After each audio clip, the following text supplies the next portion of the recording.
We've made the decision to step out of the European family.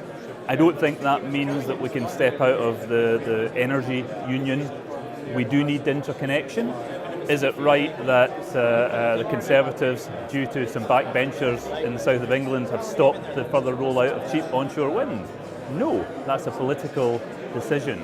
So it's all about consistency, a strategic approach to energy going forward, and a much longer term approach. I think the most important thing is stability, in the short term and then in the medium term. So we've got new policies that have been put in place relatively recently. For us, the most important one is the capacity mechanism. So we want to see that continue, to see investment continue. Longer term, it's around certainty around policies, clarity about how we're going to work in terms of the internal markets, whether we're going to be a part of it, and then what that means for investments. First thing we need is stability immediately, and we need the auction to happen. All those things that we're looking forward to happening this year, it'll actually help us in many ways. I am an optimist. I think there is a way through, but we're a small business and we need international investment into the UK. So the more stable messages we get out there to help that investment come in, the better it is for us. I think probably the most important thing is to try and make sure that there isn't a disjoint and a hiatus in investment, and that there's some sort of clear signals of confidence in the future to not deter investors in this sector. There's not likely to be any major change.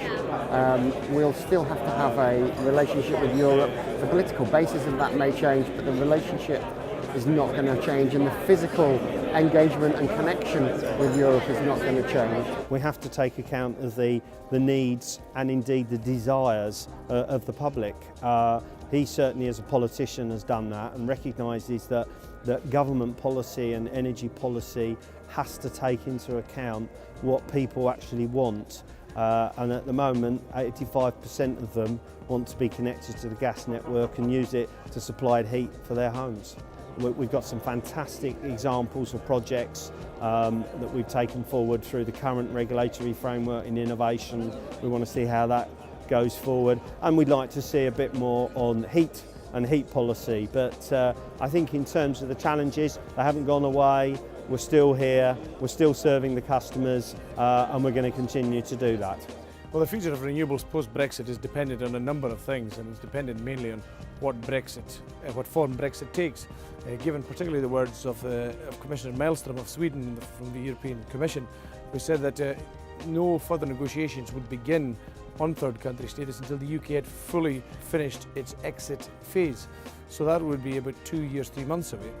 And then we would have years of negotiations potentially after that. I mean, Canada's been going at it for about 7 years.